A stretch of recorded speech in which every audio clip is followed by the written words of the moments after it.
औज़ुबिल्लाहि मिनश्शैतानिर्रजीम बिस्मिल्लाहिर्रहमानिर्रहीम। बेशक अल्लाह ताला हर चीज पर कादिर है। जिस अल्लाह के एक हुक्म पर कुरान नाज़िल हो गया, हमें क्या लगता है क्या वो हमारा नसीब नहीं बदल सकता? मेरे अजीज भाइयों, वो जो पत्थर में से पानी निकाल सकता है, हमें क्या लगता है वो ला हासिल को हासिल में नहीं बदल सकता? वो अल्लाह जो मुश्किल आने से पहले ही मुश्किल को टाल देता है, हमें क्या लगता है क्या वो नहीं जानता कि हम किस दुख में हैं? वो अल्लाह जो रात को दिन में बदल देता है, अंधेरे को रोशनी में बदलने पर कादिर है, हमें क्या लगता है क्या वो हमारे दुख को सुख में नहीं बदल सकता?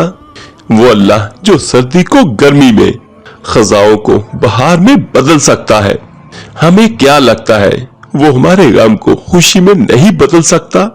वो अल्लाह जो हमारे गुनाहों को हमारे चेहरे पर जाहिर नहीं करता, क्या हमें लगता है उससे ज्यादा भी कोई हस्ती ऐसी होगी जो हमें प्यार कर सकती है?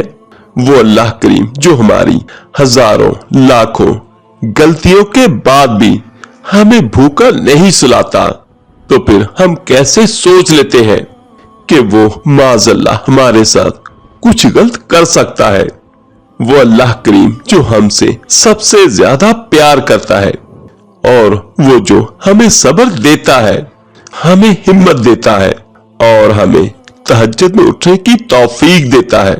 मेरे अजीज भाइयों, अल्लाह करीम बहुत रहमान है, बहुत रहीम है। जिस भी मेरे भाई को, बहन को कोई भी मुश्किल हो तो वो बाद नमाज़ फजर कुन फयाकुन को अव्वल आखिर दुरूद पाक के साथ 313 बार पढ़े और उसके बाद असर की या मगरिब की नमाज के बाद जहां पे भी आसानी के साथ जिस वक्त आप पढ़ सकते हो तो 313 बार ही इन्नल्लाह अला कुल्ली शैइन कदीर पढ़े अव्वल आखिर 11-11 बार दुरूद पाक के साथ।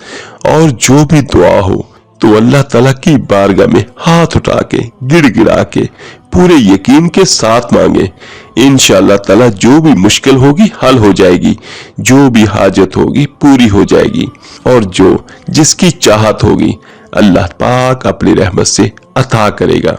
और जहां कोई मेरा भाई बहन ये वजीफा करे तो नीचे कमेंट्स में अपना नाम भी लिख दे बड़ी दुआ में शामिल होने के लिए, तो इंशाअल्लाह ताला मैं भी उस अपनी बहन, उस बेटी, उस भाई के लिए जरूर दुआ करूंगा। आखिर में दुआ है अल्लाह पाक सबकी मुश्किलों परेशानी को दूर करे, आमीन सुम आमीन। अल्लाह पाक आप सबका हामी और नासिर हो। अल्लाह हाफिज।